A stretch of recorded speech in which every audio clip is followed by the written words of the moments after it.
Last Pint Productions presents... Excuse me. Last Pint Productions presents the New Way podcast. The New Way contains adult content, including the fact that Salma Hayek turned me down. I mean... What do I have to do, Salma? How could you do this to me? We were destined to grow old together. Why, Salma? Why? Can you hear? Anyway, Listener discretion is advised. Never done anything like that before. And I was so angry with you and with myself. You do know what I'm talking about, don't you? You knew before I did. I'm not perfect. I can't see anything that I don't like about you. But you right will. Now I can't. But you will. I just woke up one day and I knew. Knew what? What I was never sure of with you. I just wanted you to know that there'll be a piece of you and me always. Everybody wants to be naked and famous. Everybody wants to be just like me. I'm naked. Will you help teach me about this? What is it? A new way? Hello, and welcome to the best New Way podcast you're going to listen to since last New Way podcast and until the next New Way podcast. I, of course, am Matt, who's going to be kind of kicking off our festivities here in studio with a Benjamin Wilson, who has gone on a honeymoon, from what I understand, looking at his clips on Instagram last week. How you doing, Ben? I'm doing great, and it was beautiful. I mean, your honeymoon looked fantastic. You were with two gentlemen, and we went all the way. We figured, since there were three of us, we had to basically do 3 times the honeymoon. So we'll get into that in just a second. But we also have, last week we had a couple of guest hosts in studio with the Thompson twins. With the Thompson twins, which was a great episode. Which means that our guest host this week has a lot to live up to based on our last guest host. But we have, unbeknownst to some of you out there, back in the studio for the second time, Mr. Paul Mamalito. How you doing, Paul? Good. I just want to say that I can do both the straight twin and the gay twin. I don't know what that means, but yeah, you have done or you can do. I mean, I can do Thompson twins. Come on, guys. That's okay. So that was totally different.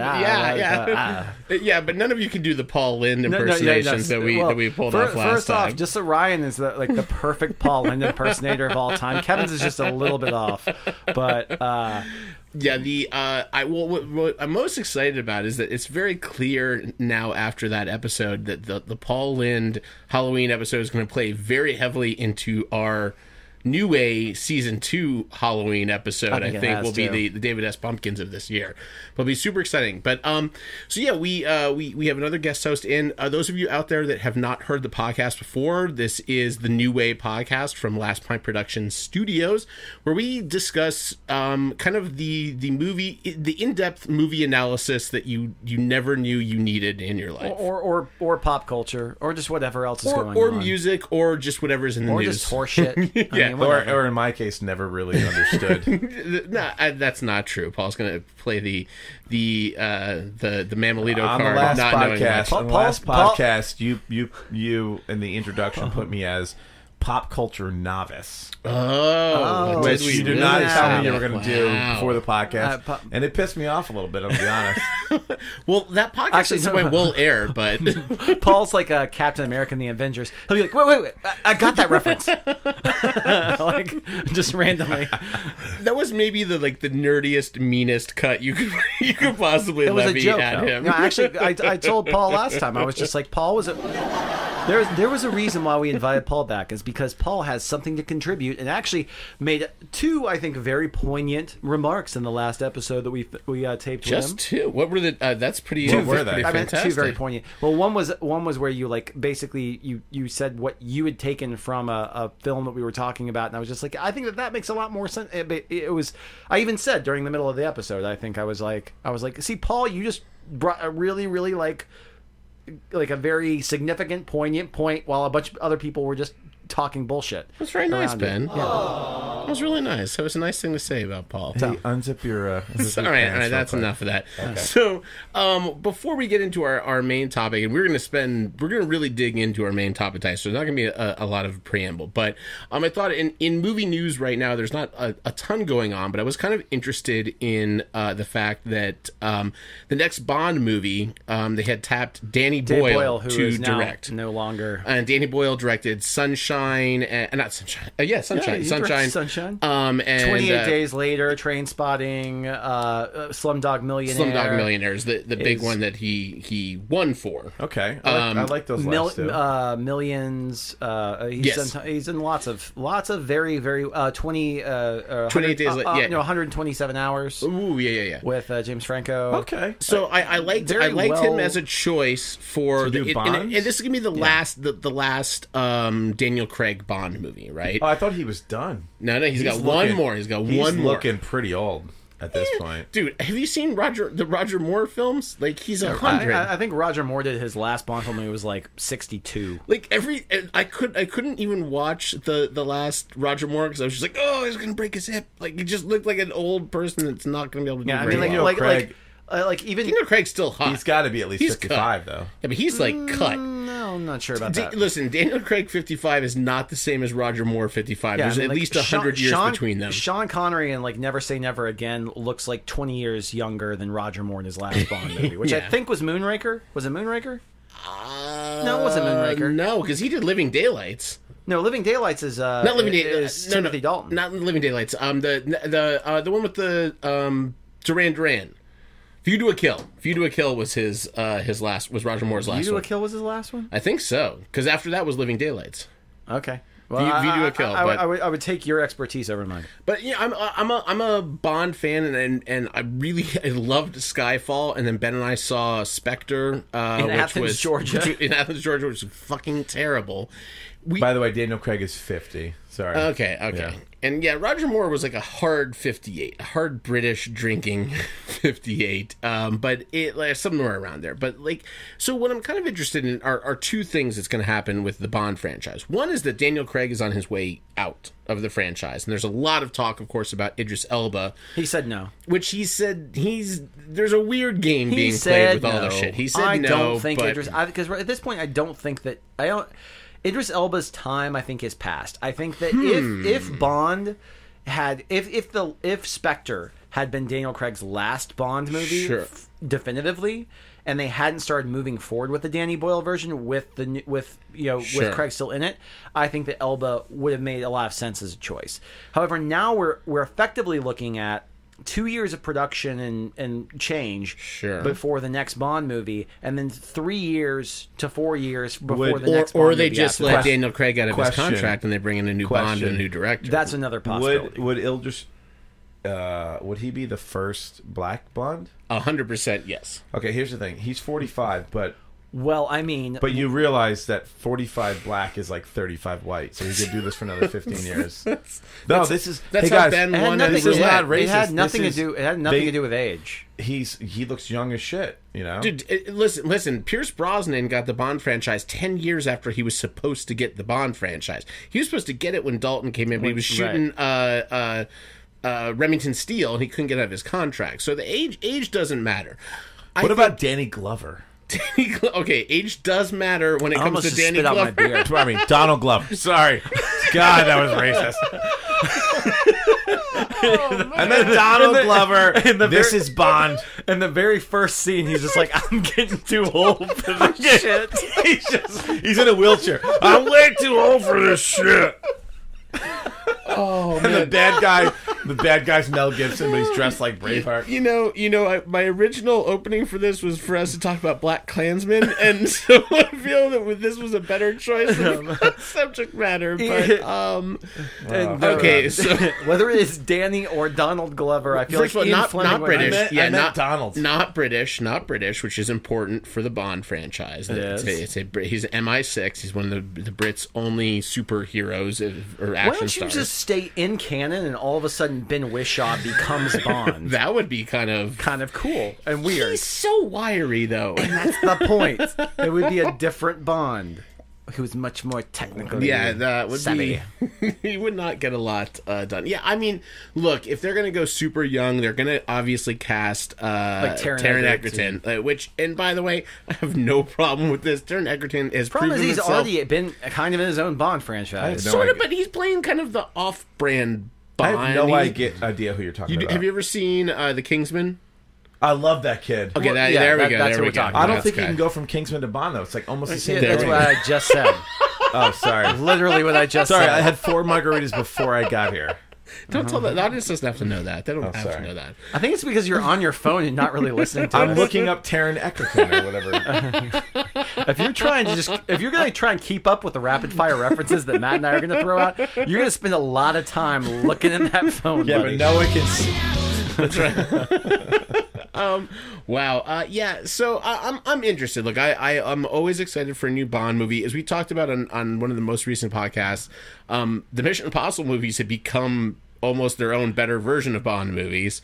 Well, I mean, you say better version. I mean, Skyfall was in and of itself, I think, an amazing film, and I think just Spectre both down so much that since then there have been 2 Mission Impossible movies that have both been fucking Spectre was awesome. bad. Spectre I've was not not seen good. the 2 new Mission Impossible, but they're always good. Oh, They're dude, the always last really 2 ones good. are As fucking much as I really don't good. want Tom Cruise to keep killing it he's killing it. He always because does. of the whole Scientology, thing, he always brings it, man. He always brings it. He brings it, and he's literally fucking insane. He's just one of those guys. It's just, and I still remember back, and this makes sense, in like the late '90s when John Woo was directing Mission Impossible 2, and he was just like, "What?" He's like, "Yeah, we'll bring in the stuntmen," and Tom Cruise was like, "What? Why stunts? Why stuntmen?" And then, What is this word you're using, stuntmen? He's like, "Well, he's supposed to kick this guy, and do a backflip and land on his feet." And Tom Cruise goes, "I can do that." And they said first take. John Woo was just like, and I was amazed. And Tom Cruise literally did this stunt in front of me with no stuntman, and was just like, okay, on to the next thing. Or Well, whatever. he's a very short man, and short men are very athletic. Well, That's not the only reason. It's totally more true. just a dedication Short to his men can craft. squat a lot. They can do backflips. Yeah, he's jumping off of buildings. It doesn't matter that he's short or tall. He's got fucking strapping balls him- of steel. strapping himself to planes and flying at Mach 4. This has nothing to do with this. I mean, I thought you were going to say that he's short and he's overcompensating constantly. No. which I'm is saying- spent amazing. 3,000 and hours we're in a getting way off helicopter. base here, but That's short fine. people can squat more. They can run a little quicker. They're quicker off the fucking line. They can do backflips. I They're just really short. wish I'd had Randy Newman's short Hey, people. hey, tell me cue how that for will. this. Tell me how that Willie Taggart led FSU team's going to do this year, son. I'll tell you. Let's just go to a little tangent. Jesus I don't know why Christ. everybody's so high on Willie Taggart. He's 1 in 15 versus ranked or 1 in 10 teams, whatever the bullshit is. He's a great recruiter, but I'm not excited. I'm very And there you very go. nervous. Boom, boom, boom, boom, boom. That was our college football Well, corner that of was the our week. preamble. Let's move on. Well, to hold the on. heartfelt shit. I do want to say this, and this is in No, general we've for got the stuff to talk podcast. about. I'm very interested in any time that you guys want to, if we want to bring in a college football talk to this. I know that your beer group is going to be big in that because they're all from the Rivals board anyway, right? Well, yeah. I mean, everyone. That's where everyone started. Now, the level of fanship, it varies to a degree Sure. that I did not expect. Okay. But most people are pretty hardcore fans. Yeah. Does everyone that listens to the podcast, all 200 people, do they know that you went to FSU, to one of the best film schools in the country, and still root for Georgia? Yeah, most people do, actually. I wear that on my sleeve, man. You should wear FSU on your sleeve, too. You went there. Listen, I hold a lot of pride in my FSU degree. And so Really? much, you probably don't even know how Not much. enough to go to a game. I'll What go does to the a game. football team have to do with his degree? Yeah, what happened? I got a marketing degree, so pretty much everything. Yeah. Yeah, I don't know. I'm always fascinated by the college. I think we will have probably a college football centric podcast. We're coming up on it. I think we're ripe for this I in wanna a be few years, and invited. I think we need to talk about this because I'm kind of fascinated by it. Ben knows that I'm a beyond casual fan really at this point, and becoming more and more casual even the older I get about it. But it is kind of interesting to think, like, why should it matter at this point with sports in the way they are with college football? Why should it matter what school you went to versus who you root for? It doesn't matter, but the thing that I think separates college football with pro football is that like if you went there and you paid money and you kind of came of age there and you met maybe the first love there and all that kind of stuff. Look at Paul doing that Seg transition. work. Right, and then Really Ben met 3 of his first Short loves. guys do leg work, and Paul does seg work. I do. That was the best. That was great.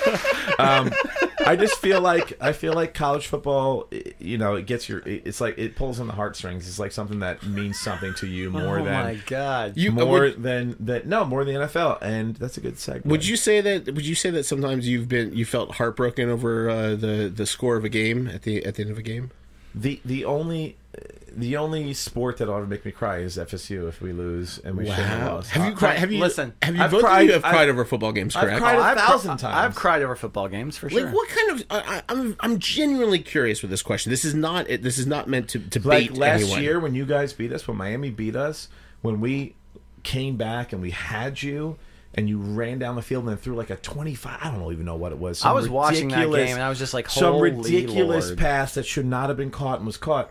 And we had beaten you like 9 years in a row, and now I knew I had to deal with every Felt like asshole, every asshole from Miami coming at me. I cried. So your tears were mostly like, I'm gonna have to put up with a lot No, of shit. it was. No, I love FSU. It's got my heart. My sister-in-law went there. My brother went there. My whole family roots from. I love it. And I get that. Similar with Ben is that your family ties are all to Georgia. Right, and I get that. Yeah, I mean, very, very close family His ties. sister's name is Georgia. Yes, who graduated from Georgia. I legitimately My younger sister, thought that was a Jane, joke the first time you is said a that to me. sophomore at Georgia. Which is amazing. So I've got tons of family ties. My mom worked. My mom met my dad while she was in the admissions department at the University of Georgia. So I mean, it's all sorts of. Ties across. My stepfather, my mom's ex-husband, got his master's degree from the University of Georgia while they were married, like while I was being raised. And then you went to FSU. Well, of course I went to FSU. Well, I mean, because they had one of the best film programs in the country. And for me, the first girls of the Big Ten that I masturbated to there was one from Georgia that was like really, really hot. Like okay, really, first off, really Georgia's in the SEC. He meant the Big 10 inches. And first off, I don't know for college football fans, girls of the Big Ten is that Playboy issue you never want to see. First of all, girls of the Big Ten. Girls of the Big Ten. It's all tits and all ass. It's just there's not enough room for the rest of the body on there. The hair, the hair goes out past their shoulders. You took that bait very nicely, Ben Wilson. What was commonly referred to in versed pornography communities as the butterface issue. There we go. Oh, wow. Well, how dare you? How dare you, Ben Wilson? But this brings us... I apologize to any female listeners. Right. Well, my whole family went to Big Ten school, so that's fine. No problem. No problems there whatsoever, Ben Wilson. You can answer to them. So many jokes. Yeah, I know you could. But we're going to move on. We're going to move right past that to our topic tonight, which is the first of all is that there should be an over-under going right now on tears. And I'm pretty certain one of the three of us has already said they're very likely to cry. Yeah, that was me. Well, we were going to leave that up to the audience, but now they know that you can edit that out. Edit that out. That was Paul. So now you can hedge your bets. So I would say that right now Paul is like minus 140, but you can place your bets on Matt at plus 120. Well, the question is how many of us do they think that there will be one crying, two crying, or three crying? We know one is very likely. We're just going to be like the table around Sleepless in Seattle when we're talking about An Affair to Remember. Ah, very nice. Remember that scene? Yeah. There we go. So the topic of the podcast, as suggested by Paul Manuelito himself, who's filling in here for Nicholas Santa Croce, who, by the way, is on assignment in Nashville, Tennessee, Ben's birthplace. He's on assignment. You were winning hot chicken for 5 days. You were born in Nashville? No. Just from Tennessee. Just in Tennessee. Oh. Chattanooga, sorry. Nashville's 2 hours away. Well, because you were on assignment last week getting beer in Connecticut, and he's on assignment this week getting hot chicken from Nashville. But he's actually not working. He's just there with his sister. No, I know. Which is not Nicole. He's going to. That's a really inside. We can't even get to that one. But so next out we have Paul in, but we wanted to talk about heartbreak in movies, and the first question I have. for both of you guys. I'll start with you, Paul. When you think about heartbreak, what kind of heartbreak immediately comes to your mind? What type? There are different types of heartbreak. What kind of thing do you normally associate with heartbreak? Can you expand Is on it? that I a think little so. bit? Can I Yeah, jump go in ahead. really quickly? Here's a better way of question. Do you feel like you've ever had your heart broken, legitimately? Of course. Okay. Or I don't know if I've had. I don't know if I've had my heart broken, but I've been heartbroken. Is it the same thing? You've been same. So Yeah. it's kind of the same thing. Like what I'm saying is, I don't know if someone's done it to me or just a situation has created it. Right. You know? Well, here's because what I wanted to do is I want for us to open up a little bit and let's talk a little bit about our own context. I'm an open book. What we bring from a heartbreak standpoint. Yes, so sir. explain some of the circumstances, and you don't have to get into details that I make wanna you hear feel details. uncomfortable. I'm gonna get into the detail with my first fucking movie pick. Paul has like multiple pages of notes. By Am the I way, the only guys? This is just for one movie. Wow. I've got my notes up here. Don't worry. Calm I got my yourself notes here down. on my phone, but By the way, I did this at work. I work for PNC. Don't tell No, anybody. don't. I did this at work.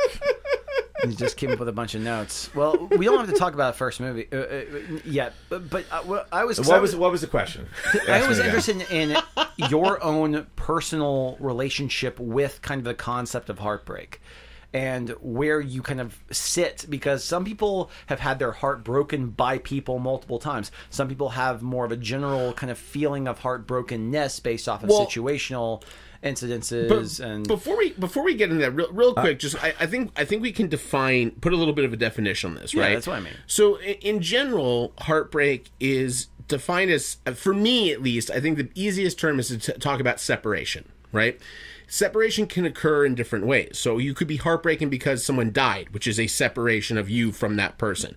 Or you could be heartbroken because you broke up, which again is a separation of you from someone else that you shared love with. Or you could be split apart geographically or whatever, it's a kidnap or whatever. But heartbreak is typically separation, right? Well, I don't necessarily think so, because I feel like a lot of times heartbreak comes internally. I feel like heartbreak kind of. I mean, and here's something this is not a movie I'm going to talk about. Sure, but think about a movie like Revolutionary Road. That is I almost put that on my That list. is a heartbreaking movie, but that's not a movie about people moving far away separating from each other geographically. They're just moving away from each other emotionally. Well, they break up. I mean, they're breaking up. Well, yes. That's the same thing. Okay. That's what I mean. It's a separation. But so it is a separation. Yeah, it's a separation. But it can be protracted. It can be... Well, that's what I said. It could be a break. It's any type... I'm gonna the jump best in word here. I could come in up with is separation. I'm going to jump in here and agree with Matt. Every heartbreak is about separation. It's about losing something or someone or some aspect of your life Loss. or something you had. It's about loss and separation of what you had. Yeah, I like totally loss more than separation. I got you. I understand what you're saying. But you're loss- thinking of separation as temporary. I understand. loss- Yes, because separation... Loss is, intrinsically means separation. Loss means it was with you and it's not with you But anymore. I like loss actually better, because separation can just be I was separated from this person. I can give a shit about them. Versus Right, loss exactly. means I was You've lost lost something. that's Lo- important to me. Loss means... Touche. Yeah, exactly. So for you, Paul, when you think separation, are you thinking more romantic love? Are you thinking more of like death of a loved one? Are you thinking what most pops into your All mind? right, well first? let's get real quick. Sure. I just put 3 reels in a row and it actually made sense. Real quick. Yeah. That's how Ben made his first movie. I've had heartbreak from loss and separation from like a loved one. Like my father passed when I was real young. I never knew him, but it wasn't until I was older till I realized how heartbroken I actually was about it. When my grandmother, who raised me after my father died, and she died, I went into like the deepest, darkest depression. I've lost an ex-wife. We'll talk about that. That separation. I've realized that I didn't do the things or accomplish what I thought I was going to accomplish at some point in life. So I guess I separated from my expectations of what I was going to be versus what I was, and that's a separation as well. We were going to get into that. That's super interesting. I like that. And and that's super. And I feel like that's honest right there, because the idea is I also feel like a lot of times people feel like that heartbreak is this sort of only about love. It's only about love, and it's only an external force, and then there are these two forces kind of fighting one another against one another, and that they end up together, they end up apart, and that type of loss is what defines love, or is what defines a heartbreak, your own heartbreak, internal heartbreak. Whereas heartbreak's a lot more internal thing. I mean, a lot of times when you have two parties involved in a romantic relationship and those are separated, only one is heartbroken. Sure. If you have two people who are friends who are separated, sometimes only one is heartbroken. I mean, there's always it's the internal. When I left FSU because I wanted to move home for love, to be with my ex. Yeah. And and I quit the band that I was in, Miners Work at the time. I went back like a couple months later, and my, the guy I'm going to his wedding, Ben, right? He was heartbroken, crying on like the stoop of our old house, talking about how he wasn't ready for it to be over. That's not about love. I mean, he loves me like a friend, but that was about like the dream and separating from the dream and losing the dream. It's still there's love. a David. Have you guys? I'm sure you have. I'm sorry to go off tangent, but I just saw this movie and it hit me so hard. The end of the tour, the movie The End of the Tour about David Foster Wallace with Jesse Eisenberg. I've heard about it, but I haven't seen it. No, I haven't seen it. Oh Actually, my God, is it really good? Jason Segel plays David Foster. I feel like I'm David actually ahead Foster. of you guys in this aspect somehow. I've really wanted to see it. This movie actually. is so beautiful. It's so gorgeous. Have you read any David Foster Wallace? I have not, but I want to read Infinite Jest after this. Yeah. We have it at our house. You can borrow it anytime you want. Well, thanks. It have you read it? So prominently on Ben's shelf. So the movie is about. It's Jesse Eisenberg's character. I don't know what he is. He's a Rolling Stone writer. No, it's a true story. Yeah, he it's plays very a like, real writer. It's very like Almost Famous kind of thing. Like kind of coming of age, but I think he might have been 30. Sorry. Oh, Jesus. Great. But at one point, by the way, this is the perfect thing for me to talk about because I'm so goddamn emo.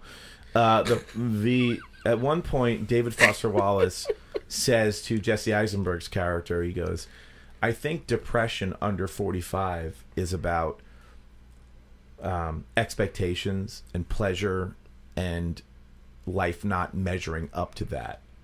Right? Yeah. And that's heartbreak there. Sure. And I think, you think about it, a lot of people off themselves between 35 and 45 because you're not young anymore and you realize that, like, this youthful, arrogant innocence is just gone, and you're like, this is just life now, and it's heartbreaking because it's not that fucking great for most sure, of us. and I think I agree with that, and I think that because that plays into some kind of my thesis on some stuff I'll talk about later, and I think the really interesting thing about that is that what I'm saying is that even in a lot of cases, as it pertains to even romantic heartbreak or being heartbroken about loss, a lot of times it's more about yourself and your own feelings, and I feel like sometimes I think the reason why people tailspin into those types of depression is because they come to terms with the fact that it is just internal, like it's them, and that they are really that it's miserable. not going to change. They can't blame it on other people, and they can't blame the heartbreak on other people, and they understand that this is them internalizing. It's just that you're not happy.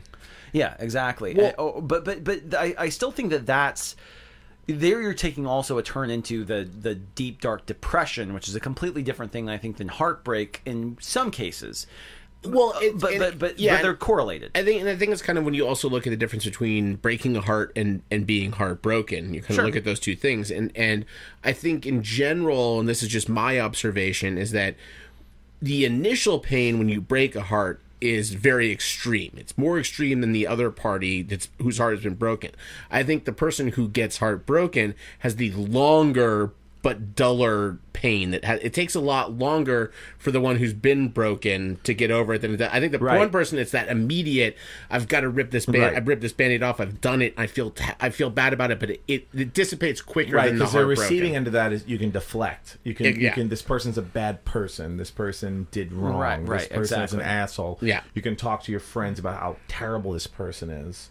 Whereas you're the one doing it, you're just you got to come to terms with the fact that you're an asshole. And one of the things I wanted to bring up in this conversation, because I think it's a pretty interesting topic, is that the popular media version of Heartbreak is typically and has traditionally been romantic. I mean, because you're thinking about the way, or it's been in the form of a loss in death.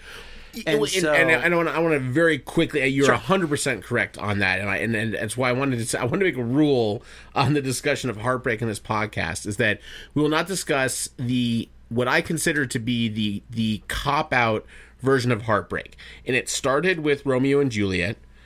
And Romeo and Juliet has permeated Titanic and West Side Story and all of these movies all of these movies that are essentially, I mean, Titanic is West Side Story. It's just West Side Story in a fucking boat. It's the exact same things. It's a woman that's betrothed to someone that she's not in love with. It's an urchin from another side of the tracks that's in love with her. It's the most bullshit heartbreak story that's ever been written, because the only heartbreak exists because of an external force that stops the story before it has time to get good, to get interesting. Right, because, I mean, all that we really had with Romeo and Juliet are two people who were in lust, who never had the ability to really know each other. I mean, if I was writing Romeo and Juliet as heartbreak, I would have Romeo and Juliet live on past all of these other people dying and have to deal with it. And then 5 years later realize, man, maybe we made some bad decisions. 5 years in Verona is a lifetime. They make it maybe 6 months before that shit's over. And she's back at the apothecary like, how do I get out of this? Like, let's do this right now. It's like,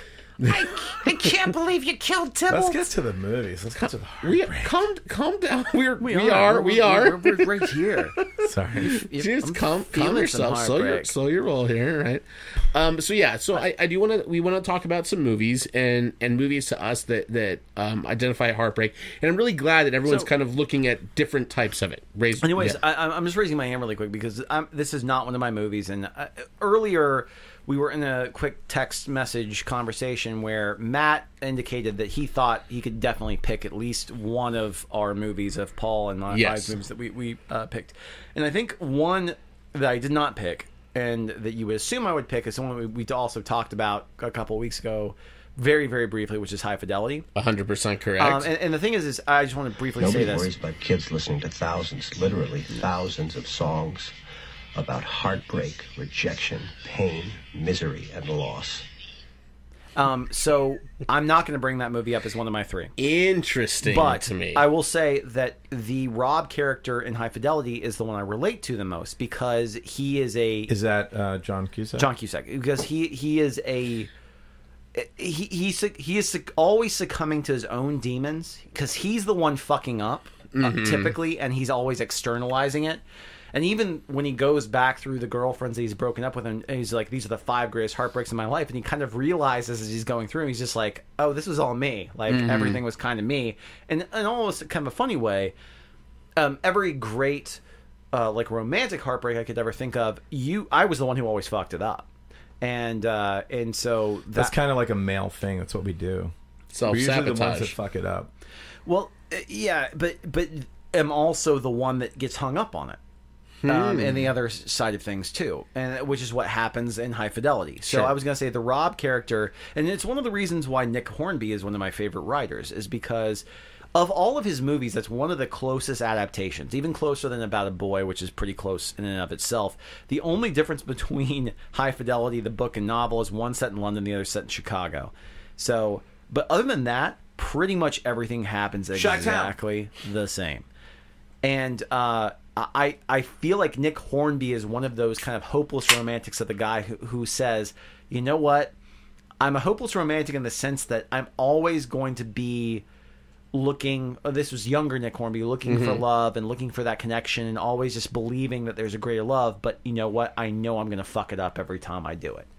And I feel like so that's I'm just saying that's where I'm coming from. Okay.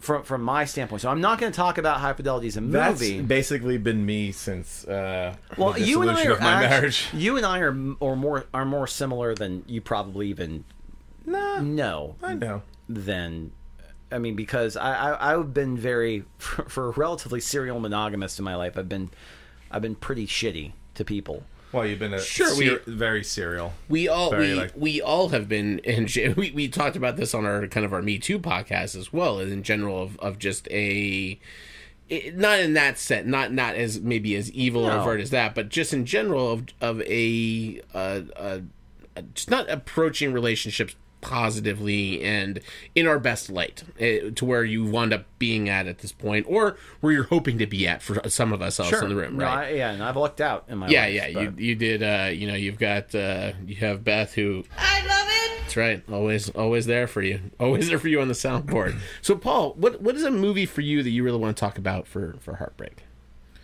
Are we doing 3 in a row, or doing one? Just talk about a movie. Talk about a movie, and then we can maybe expound on that and go off on Well, so the first movie I have notes for, because it's the most poignant for me. It's the one that absolutely wrecked me when I saw it, in a good way, because it made me realize some stuff.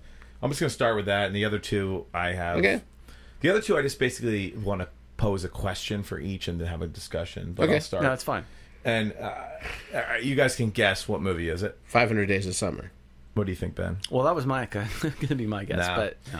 The movie is Her by Spike Jonze. Oh, okay. Wow, that's a very good one. Okay, I like this movie. So, first of all, the movie is absolute prose in the form of a film. I don't think a poet, anybody could. I mean, Spike Jonze. It's crazy to me because the dichotomy of him being like part of Jackass and then also writing and directing Her it's just so overwhelming to think about that he could do both of those things. But he's always done a really good job about kind of walking in those two worlds, though. I mean, I don't know anything about him. I really don't even know what other movies he's really You probably don't even know that the fact that you've watched a bunch of movies that you love, that he's acted in. What other movies has he done? He has acted in. I don't know that. I don't know that. Do you like Wolf of Wall Street, right? Love it. Okay, you know the part where Leonardo DiCaprio goes to the penny share place, and the guy who's the boss there. He's that's like, him. That's him. He's like, that's Spike Jonze. That's Spike Jonze. Holy shit! He's like, you guys don't even. He's a good actor too. Okay. No, but the movie, he was in Three Kings. He was the redneck in Three Kings. I didn't know that. The movie to me, and tell me if you disagree. Stop me at any time. It's prose. It's basically poetry, long form poetry in a movie. And it's just so beautiful and poignant, and like cinematography is great. The whole aesthetic feel of it is wonderful.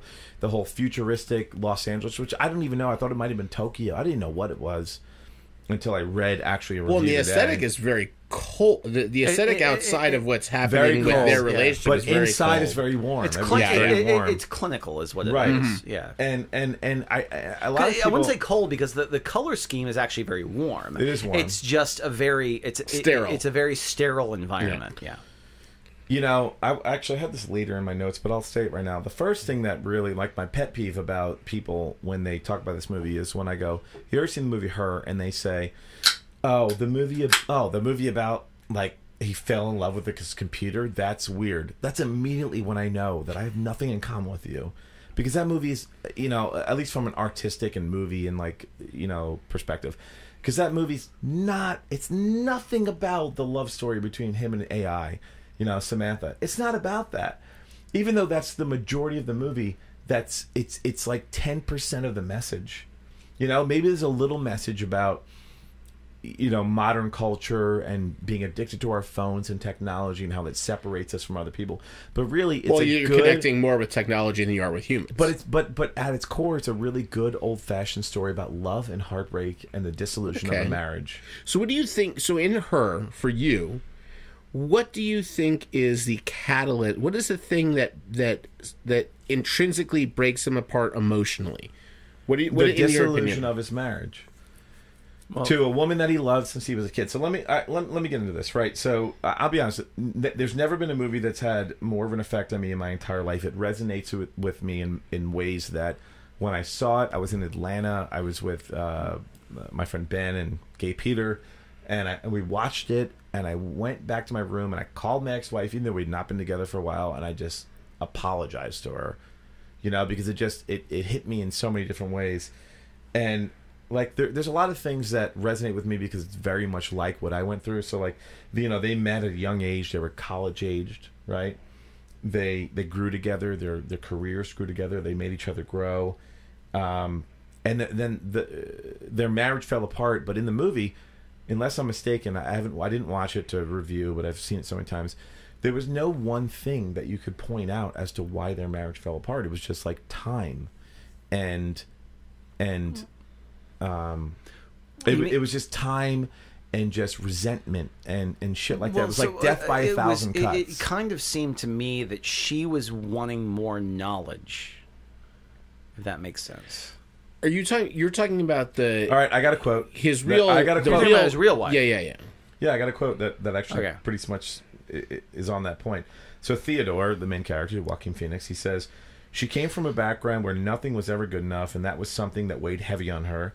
But in our house together, it was a sense of just trying stuff and allowing each other to fail and to be excited about things that was liberating for us. It was exciting to see her grow, and both of us grow and change together, but that's also the hard part, because growing without growing apart or changing without it scaring the other person is hard.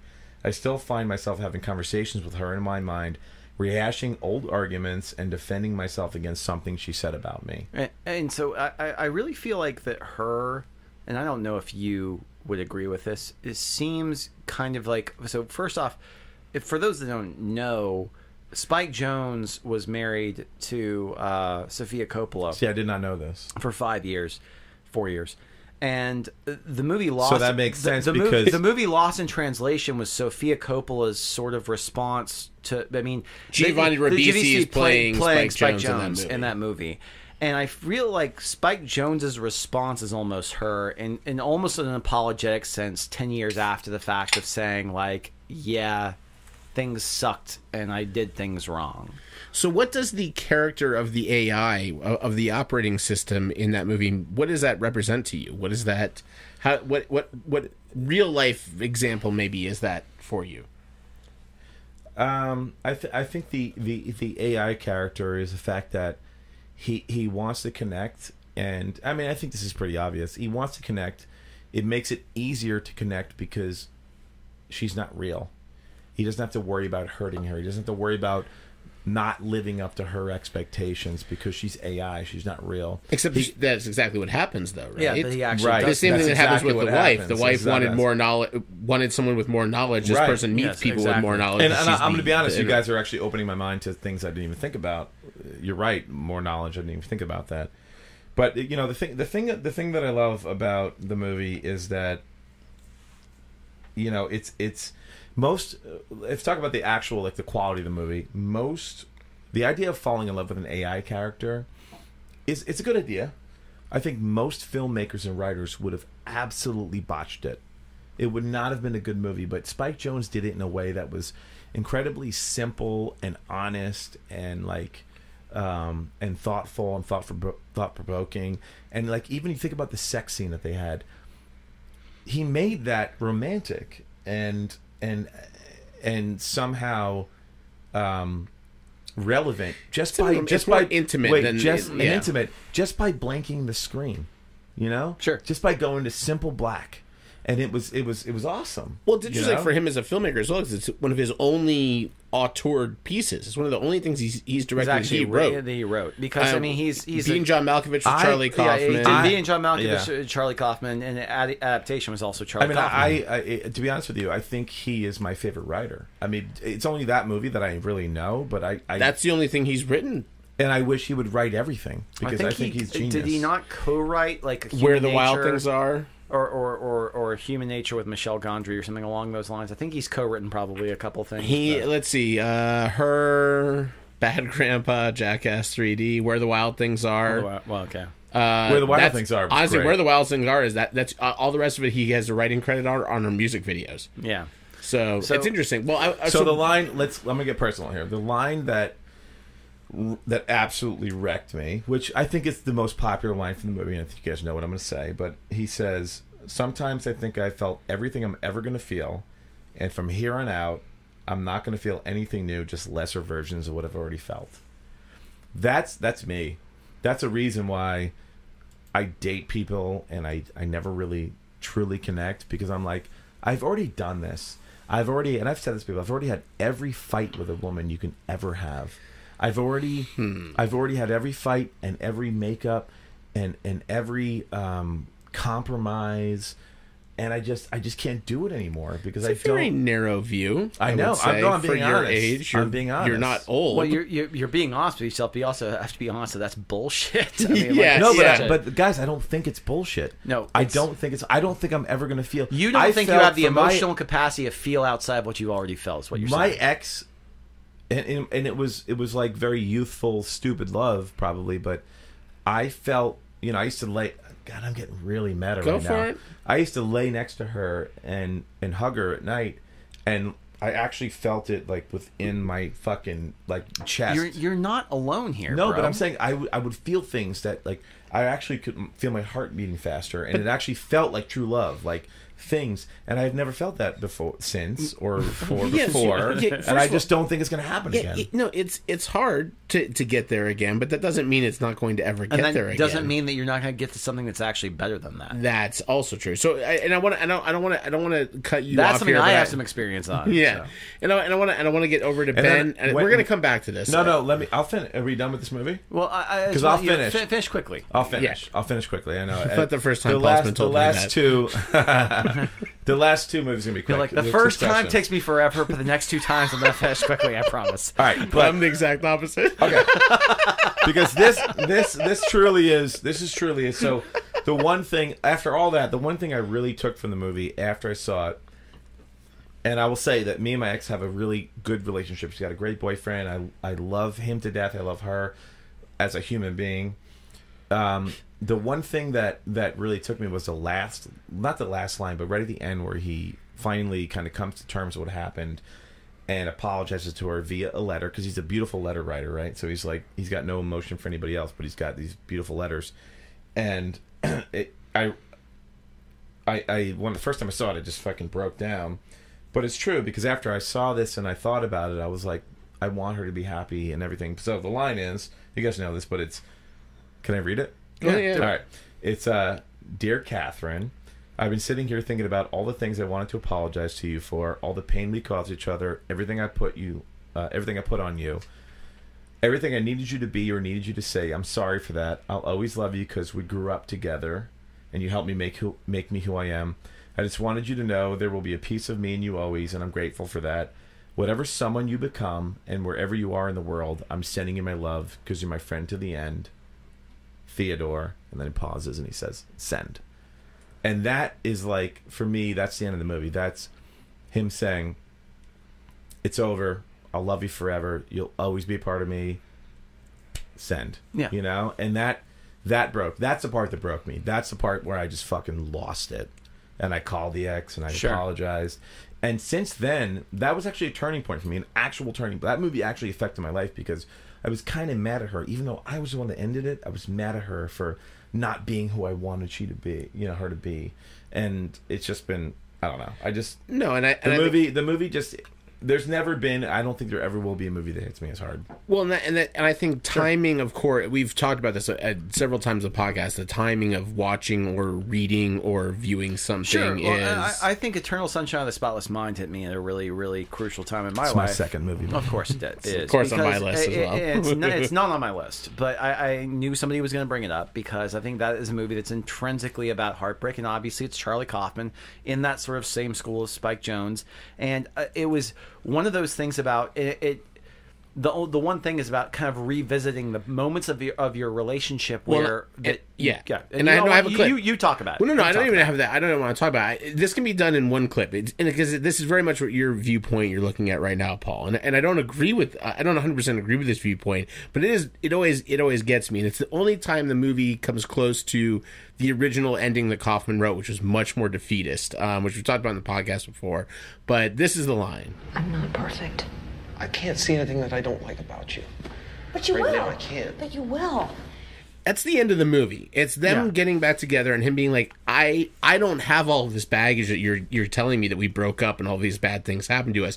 I don't see anything I don't like about you. And her plea with him, you will. You will. You will. Right. So just because we're here, let's just get this out of the way. No. I want to get Ben. I want to get over to Ben on some stuff here. But sure. No, but yeah, I think you're right. I think Eternal Sunshine is another one of those that is very defeatist in in a sense, but you can also look at the hopefulness of these two characters at the end. They get back together. I see it completely differently. But so Ben, let's get over to yours. We'll talk about Eternal Sunshine in a second, but I want to start on at least one of yours. Since we're on the romantic love side, I'll go ahead and talk about one because I want it to evolve into something a little bit different in a minute. But one that I want to bring up was the 2007 Joe Wright film Atonement, which is, have you seen Atonement? You've seen Atonement, haven't you? Yeah. And so that was an Academy Award nominated movie. It was very, James McAvoy and Keira Knightley, and it was this big kind of this big epic love story. Ian McEwan wrote the novel, which Ian McEwan always writes novels that seem unadaptable, and somehow people are making movies out of them still. But the reason why I feel like I always think that his stuff is unadaptable is because it involves such a level of inner turmoil, of inner monologue, and the minutia of moments drifting off into pages and pages of what's going on in these people's psyches that it's hard to translate to screen. Atonement is the best adaptation of any of his work, and the reason why is because it twists love around in a bunch of different ways. So first and foremost, you have your main characters. I guess what you would say is your main characters, Keira Knightley and James McAvoy, have this forbidden love, same sort of deal, where they're from different side of the tracks. Star-crossed lovers. One's this rich heiress, and the other is the garden boy, basically. But they've grown up together, and there's this moment of consummation where things all of a sudden click and everything happens. And it just happens to be that the younger sister, played by Saoirse Ronan in the movie, sees them, and who is 10 years old and has no idea what she's looking at, and completely mistakes the situation. And that turns into basically a death sentence for him. And the reason why I love that movie so much as a movie about heartbreak is because the entire structure of the movie, spoilers everybody, if you've not seen or read Atonement, I'm about to spoil something really big, is that a good majority of what happens in the movie doesn't actually happen. And I hate that mechanism in movies. I hate the occurrence at Owl Creek Bridge. I hate it when you wake up and you say, "Oh, this was all a dream." But what you realize at the end of the movie is that all of this happened, and that there were portions. The first half of this movie essentially happened, but that this movie was the book that young girl wrote as an atonement for her own sins of misjudging her sister and James McAvoy's character at a young age, and robbing them of a life of love that they could have lived out. The movie is not only about the heartbreak that occurs during the narrative between James McAvoy and Keira Knightley's character, from being separated, from one being at war, from one being at Dunkirk and the other turning into a nurse, and then getting back together, and there being this break, and then having this romantic, dream of being together at the end of the movie. It's the narrator's heartbreak. It's the narrator's heartbreak of realizing that love was never consummated. I think it's one of the greatest love stories ever told, because it's so leveled in that way that it blends the type of heartbreak of saying this can never happen. See, these are the times when I like to call you guys like pretentious and stuff like that, but these are the times that I realize that you really understand movies way more than I do. Because I saw that movie and I was like, what a bitch. Like, that was literally my take on it. What a fucking bitch. They were looking for blurbs for the DVD cover, but Paul Mammalito's "What a Bitch." I mean, again, Paul Mammalito, Last Fight Productions. I'm not a stupid man. I don't. I realize that I haven't studied it. I don't know what love is. I haven't studied it. I haven't studied it, and when you say it, I get it. And by the way, it doesn't. First of all, I didn't study film either, so it doesn't have to do with that. Look, you brought us a lot of things from her that most people watching that movie, exactly what you said. They're not going to get the people that you look down on. That go, "That's a movie about a guy and his computer program." Fuck those people. Yeah, that's right. That just means you're watching something on a level that's a little bit beyond. You can watch that movie on a base level and say it's a guy that falls in love with his computer program, and this is the story, and it's whatever happens on there. You can watch things at different levels. That's also why I was very curious to talk about when you approach a book or a TV show or a movie, how that impacts your thing. And you talked about your dad.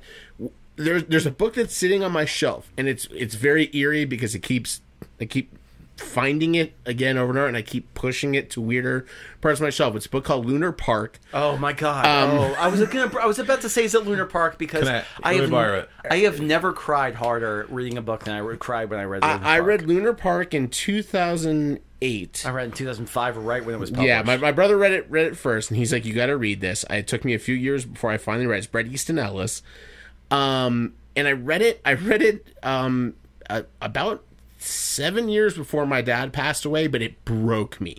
And it is a book about the loss of your father. It's essentially, that's ultimately 100% what that book is about. It's about that. Yeah, it's one of the more affecting last chapters I've ever read, because to the last chapter, it's essentially a very hyper elevated and emotional Stephen King book, and then you get to the last two chapters and you realize, is it by Stephen King? No, it's Bret Easton Ellis. Guy wrote Rules of Attraction, American Psycho. I like that movie with James Van Der Beek. Less than Zero. It's a book that, and I literally, this is how much art is infused in my life. Probably within 24 hours of my dad passing away, the first thought in my head was, I don't know when I'm going to be able to pick that book up again, and I have not picked it up since. It's been 3 years. It's sitting on both of our shelves. I mean, it's prominently displayed on my shelf. It's a very silvery book as well. It's very kind of reflective material on the cover. It always catches the light. It'll hit me at just the random moment that I'll walk by the shelf and I do the Game of Thrones. Not today. I just look at it. I'm like, I'm not ready for that yet, but I will read that again probably within the next couple of years, and I know it's going to destroy you. It's going to destroy me. And I kind of love that it's going to destroy. Sometimes you need that. I 100% agree with that, and it's just one of those that I know that it's coming back, and I think that's where that. Very rarely does something like that hit me before the fact that I'm like, oh, I know this is going to be big. I haven't read that book because I read it twice. I read it in 2005 and 2007, but you do a good impression of yourself. I still remember the first line of the book. I mean, it's that entrenched in my brain, but it's a masterwork. Doesn't your wife, doesn't your wife, when she starts reading a book, she always reads the last sentence? My mom does that. No, your wife does sometimes. That. I promise you. Your wife reads the last sentence of every book and then goes to the front. But sometimes, yeah. But I don't think she does that all the time. I don't understand that. My mom's different. My mom does different. My mom likes to just brag about reading the ending because she's like, it doesn't matter about how it ends; it's how they get there. And I'm like, oh, that's such a bullshit. It's such a bullshit excuse. It's a writer trying to be pretentious about shit. I don't know what I've never heard Beth talk about that, but I know from my mom's standpoint. From my mom's standpoint, it's very much just a. So I don't need. It's basically an excuse for her when I want to spoil something. She'd be like, "Yeah, just spoil it." I don't fucking care. It sounds like me in high school, just being like endlessly being against the current.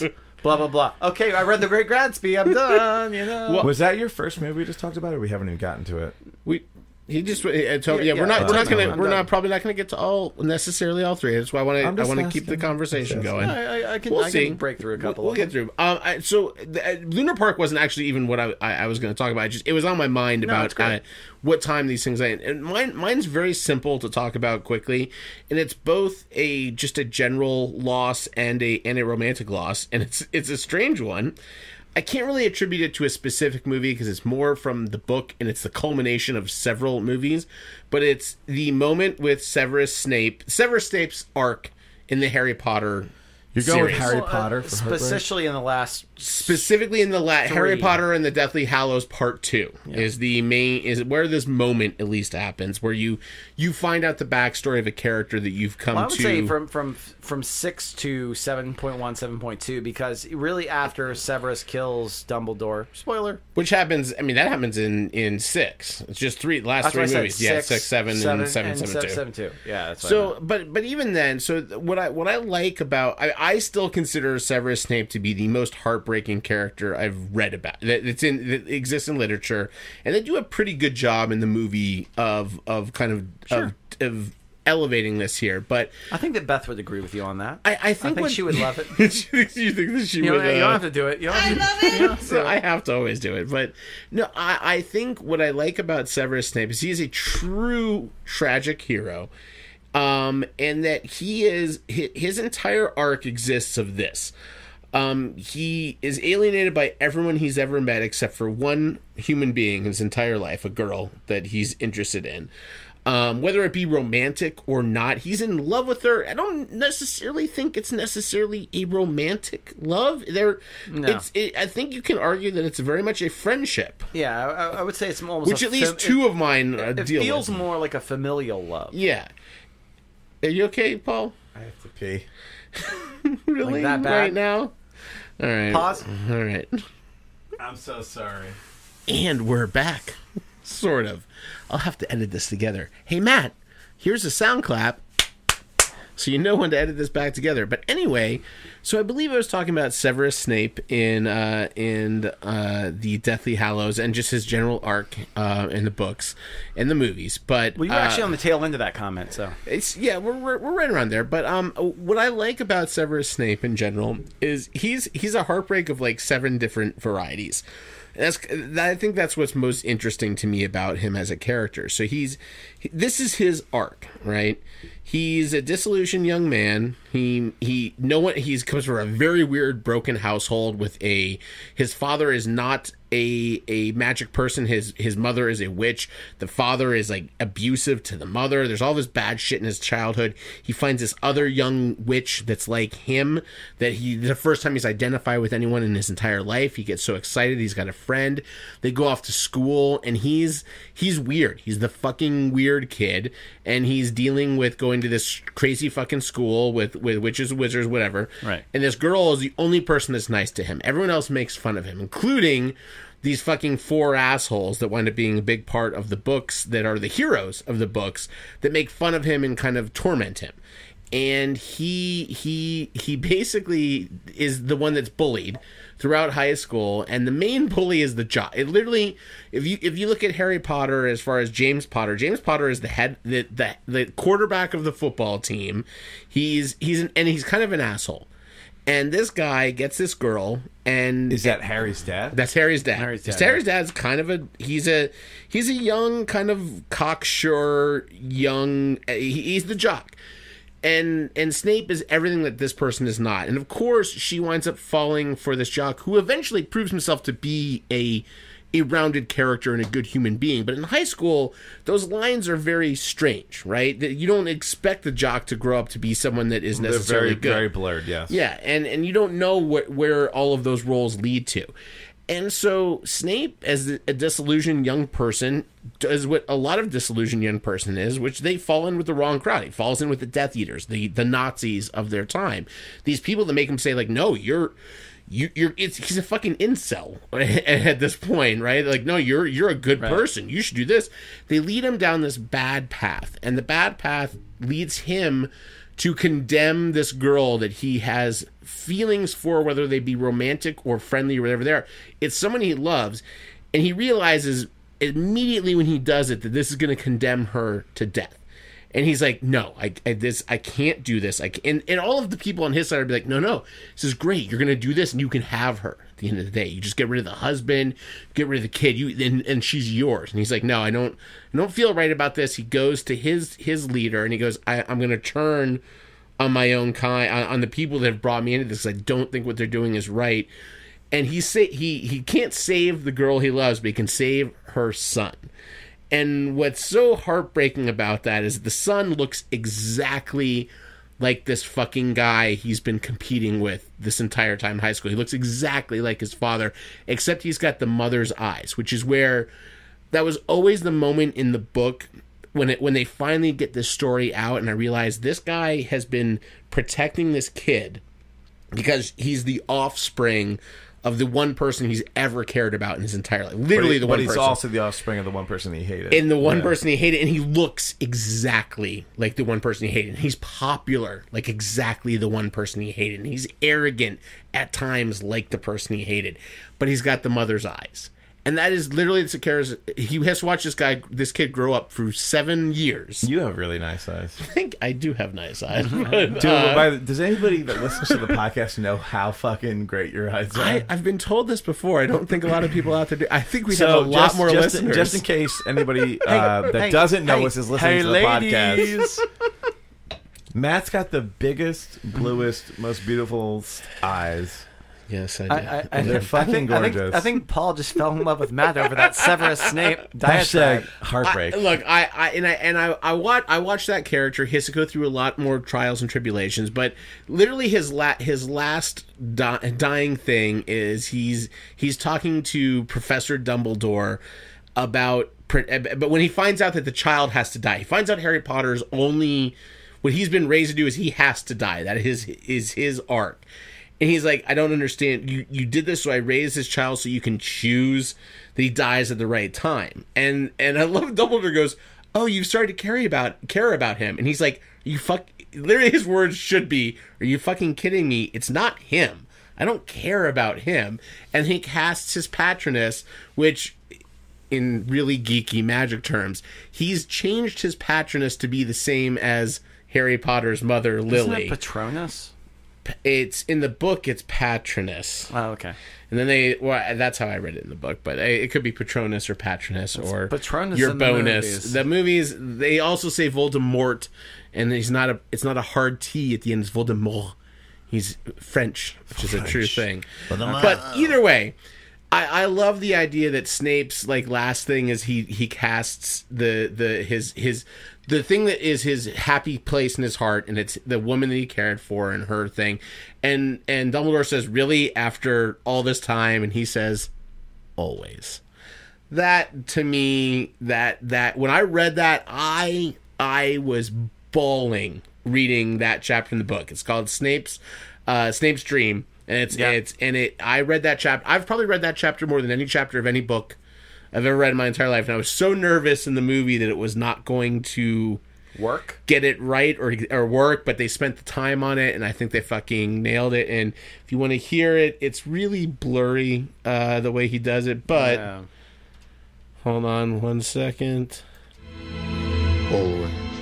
Just and late Alan Rickman saying always just fucking breaks my heart every time. But that's my heartbreak. Paul.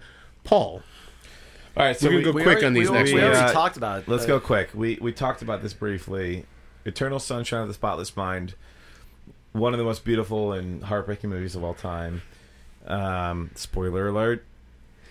I mean, we already talked about it. Spoiler alert. It's about love and the ability to erase that from your memory, which is actually a beautiful idea of being able to erase something from your memory that was beautiful at one point, but I'm also concerned that because we have talked about this in the podcast. I just want to pose a question. Well, no, I actually want to pose a question to you first because I'm very curious to see what your reaction is to this. So the original screenplay for that movie ends. Which, by the way, I don't know. I only know what I saw. That's why we're bringing it up. Okay. So this is how the movie ends with. So the premise of the movie is that you can erase a person from your consciousness, and this one person is having a breakup. They're erasing their consciousness, but they start to fight back, and through a series of events, they eventually wind up face to face with the person they were going to erase.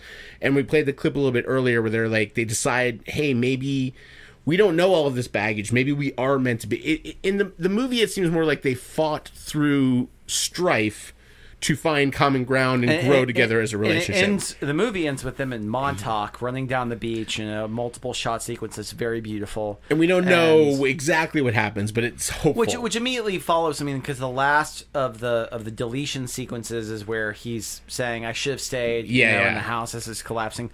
Which I would argue is one of the most heartbreaking scenes of all time. That's the scene in that movie that speaks to me. That's the one that will make me cry. Yeah. Because I love that movie and I love that scene. But the end, it's super optimistic, and then so in the book, the screenplay. See, I didn't find the last scene to be super. Isn't this the last scene where they're in the car?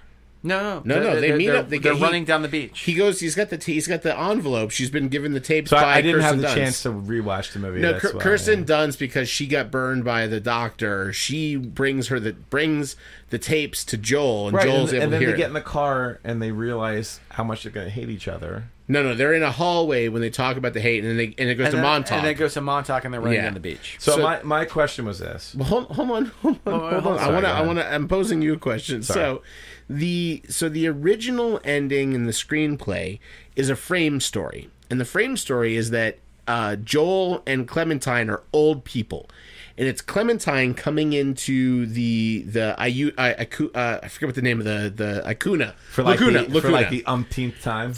She's an old lady, and it's literally she leaves, and someone else is there, like, you know her, and they're like, oh, she comes in here once every couple of years. They've been doing this. They've done this like 30 times, But not in the movie.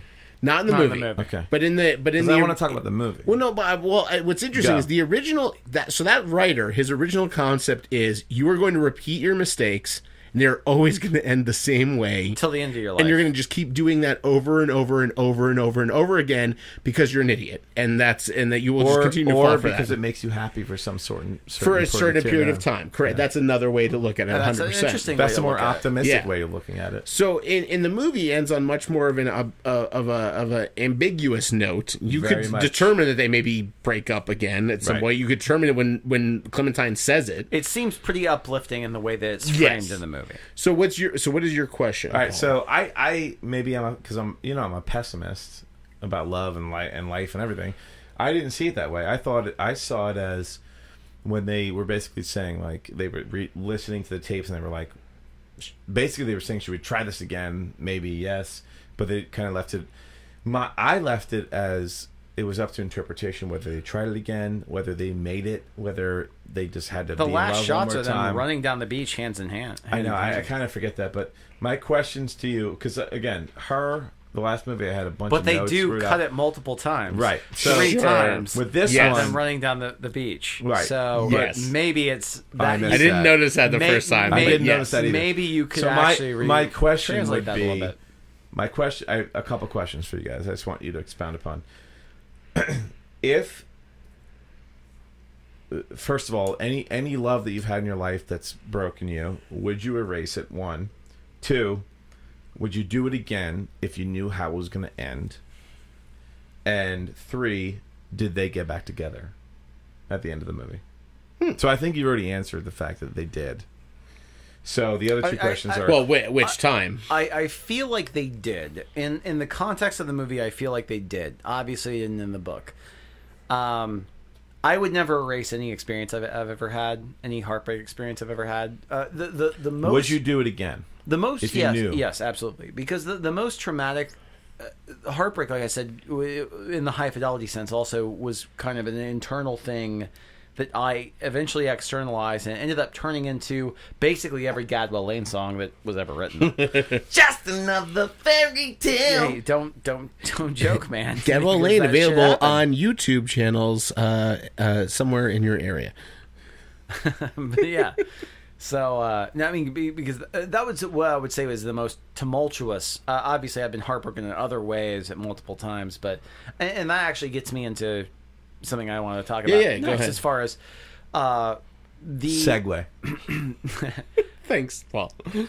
the one type For the simpletons. of heartbreak we haven't really talked about that much is kind of the one with loss and Sure. the one with death.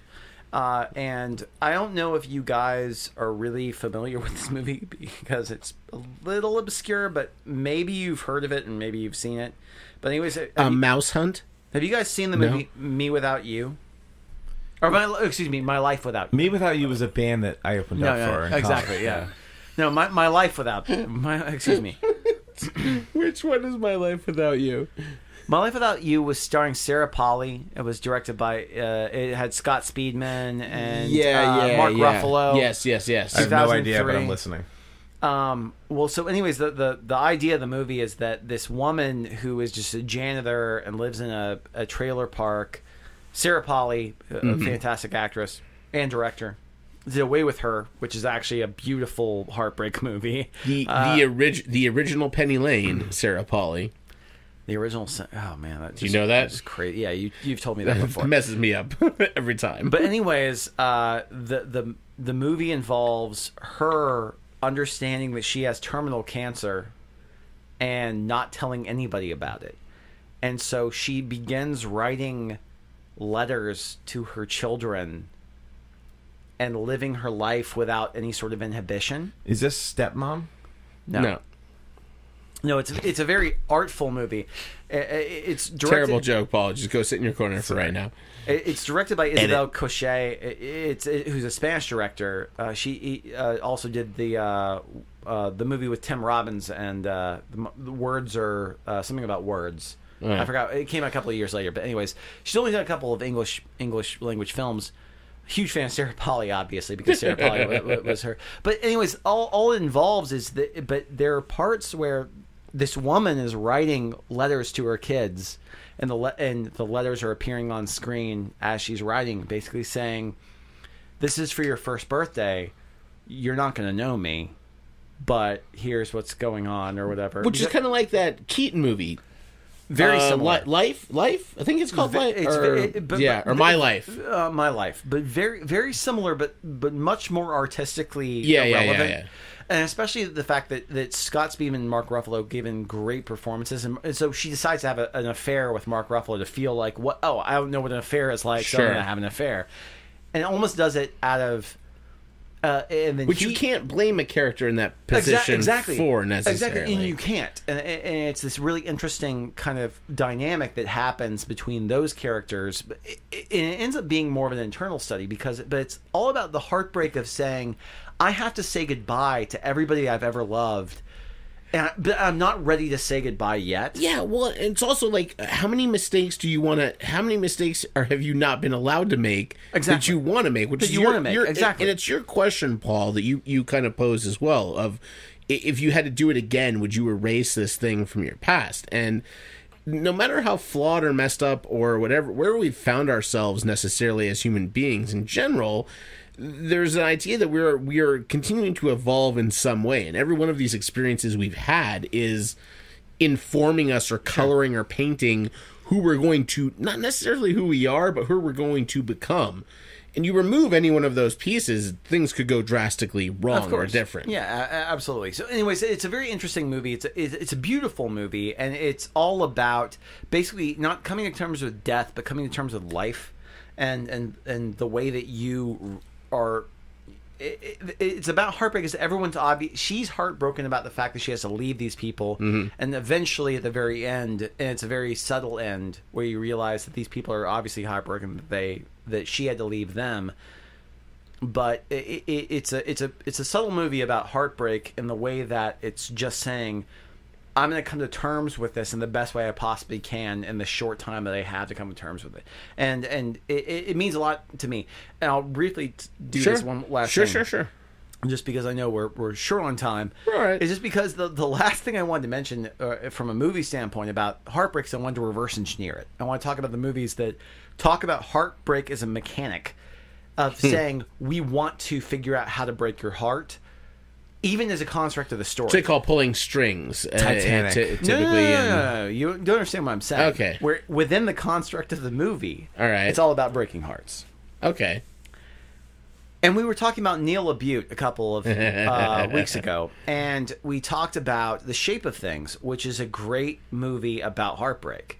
Have you seen that movie, by the way, Paul? Yeah. It's not a great dark comedy. The movie that we failed to mention was In the Company of Men, which is an absolutely acerbic fucking dark comedy about heartbreak, about physically trying to break a woman's heart to get back on the other sex. You've never seen this movie, but it's fucking terribly. He's talking to Paul. Hysterical. Yeah, I'm looking right at you right now. Well, I'm just letting the audience know. It's terrible. He was looking right at him. It's an awful movie, and also launched Aaron Eckhart into a career in the career.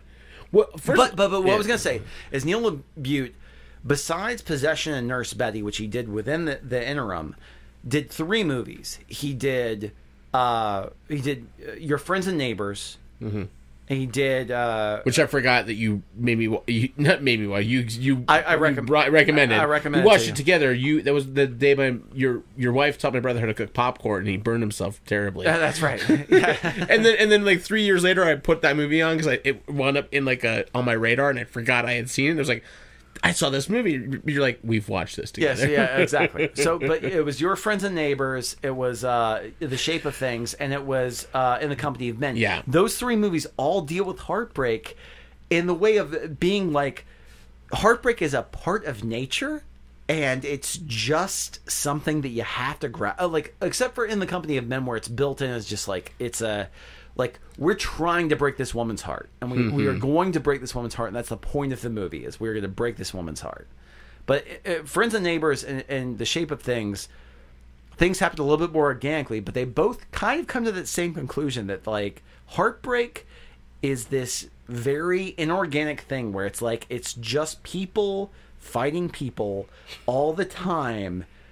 And it makes me think of like, I wonder how Neil have you ever had like a relationship, and he probably hasn't. He's got a who knows. It's really interesting. Paul, also, have you seen any of those? You've seen The Shape of Things, right?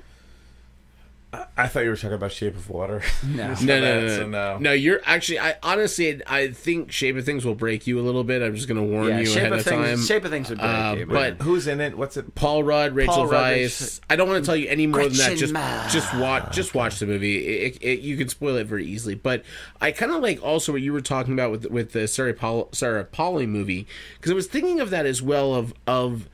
And the one that I came up with a much worse version of that in general, which was Ghost. But I like the idea of someone who's going through the loss on the opposite side of where the people who you're normally thinking about heartbreak and loss are going on. Which in Sarah Polley's character is very interesting because she's dealing with the loss of many people. Right. That are involved in her life, whereas everyone else in their world, she's the biggest thing that they're going to ever lose. It's internal to them. Yeah, it's internal to them. And she's like, no, I'm losing all of you. I'm going on to this thing where I'm going to lose everybody that's involved here, which I think is interesting. Paul, what do you want to talk about? One more on your list, briefly? Yeah, I mean briefly, succinctly. 500 Days of Summer. 500. You know what? Come on, we have to. You know what? I want to put a pin on 500 Days. I think we can spit. I think there's a better discussion on 500 Days. I agree with that because I think 500 Days of Summer it belongs in the heartbreak discussion, but it also belongs somewhere else. It does. So let me just make one comment because I wrote this down, and if I wrote it down, I want to actually say it. Yeah, do it. So. Paul's shifting uncomfortably in his seat right now. It's very awkward I originally, when I watched this movie, I loved it. And Ben, you were the one that showed it to me. You were the one that made me... And I don't think there's been a movie that I've watched more than that movie than maybe, like, Dumb and Dumber. The 500 Days of Summer has been on repeat. Nice. Constantly. For the last 10 years.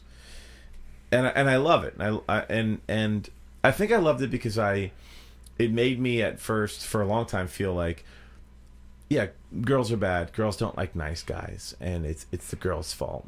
She's a bitch, and like I'm a nice guy, so that's why good girls don't like me, or beautiful girls, or hot girls, or sexy girls, or interesting girls because they like the assholes.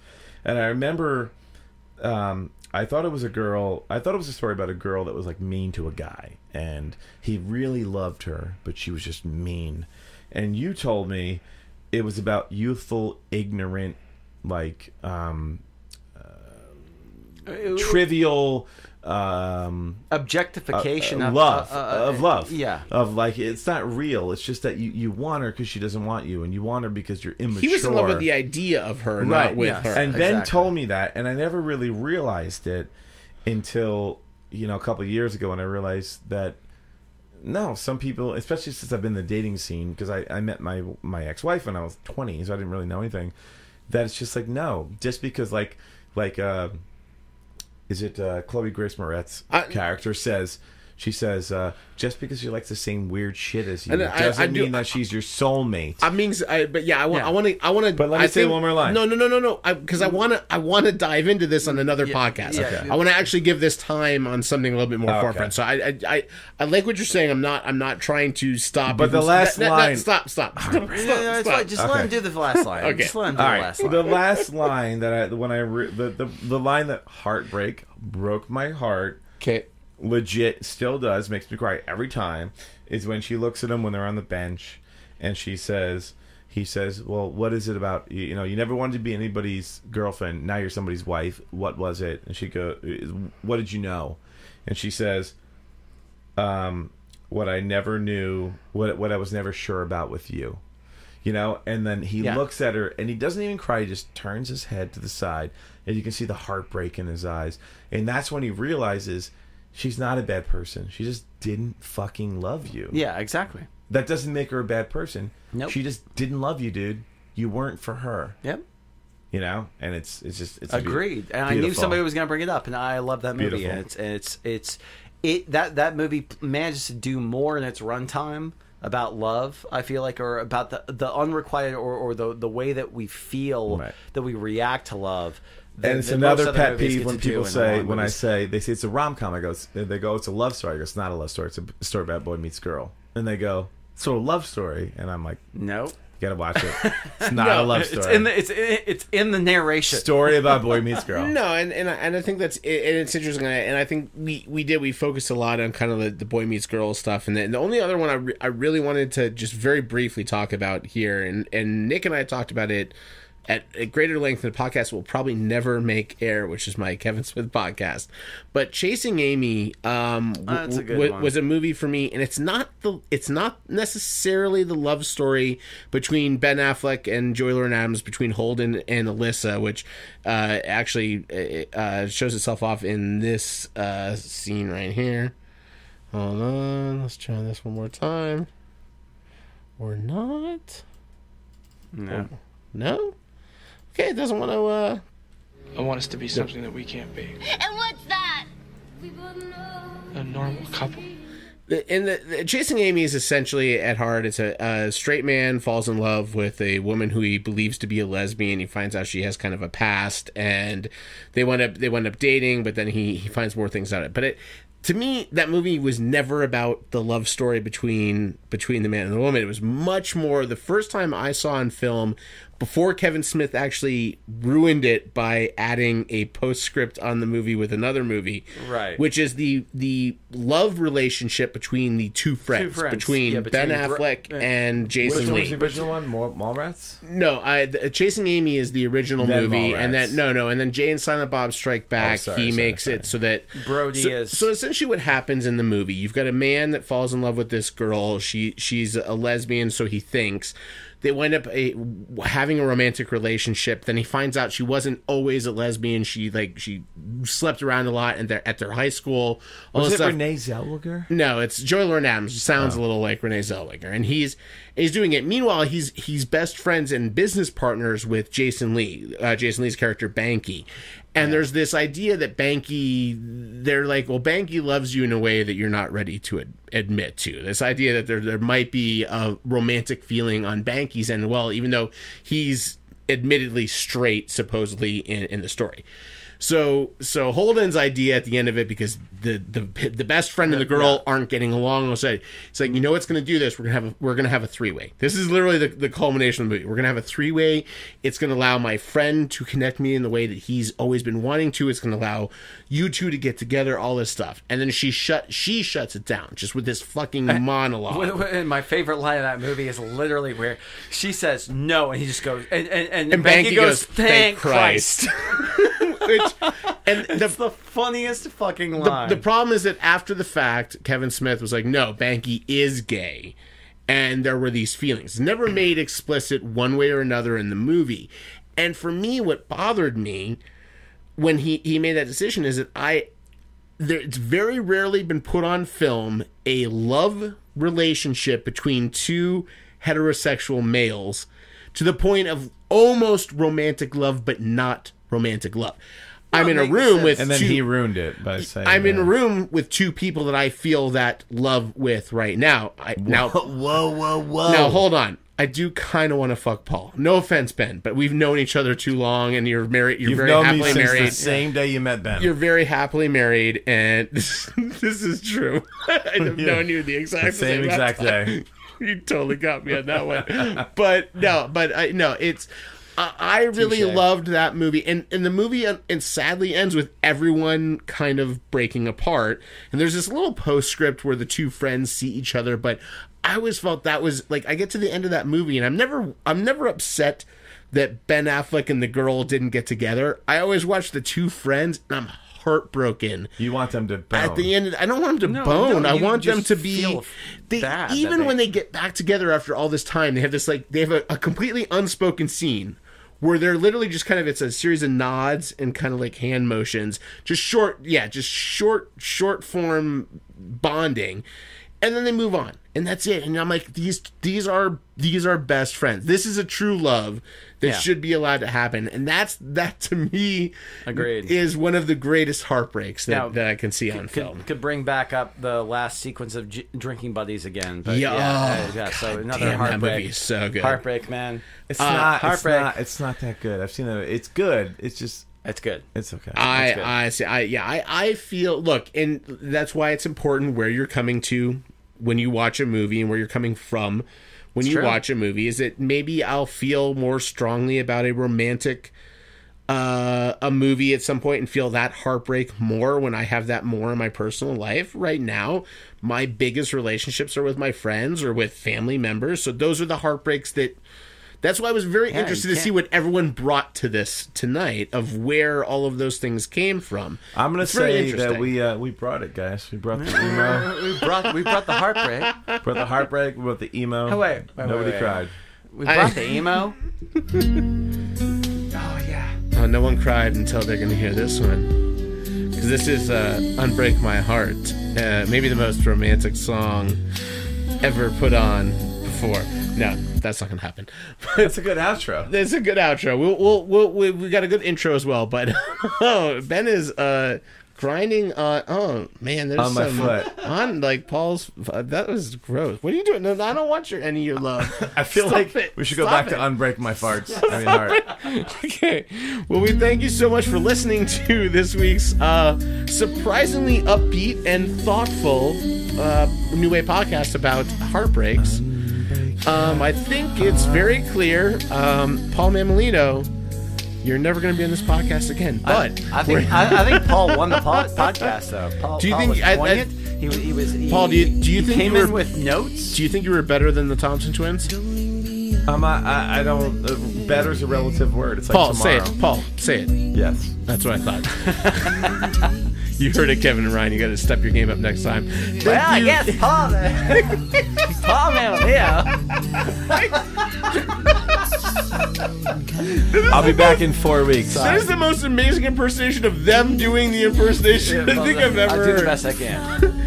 Thank you guys so much for listening to this week's. Okay, I can't do that. New Way podcast. We'll be back at you probably in a couple of weeks with a new one. But how about this 4 in a row we got going on this August? I mean, it's pretty amazing. So hope you enjoyed it, and we'll talk to you next time.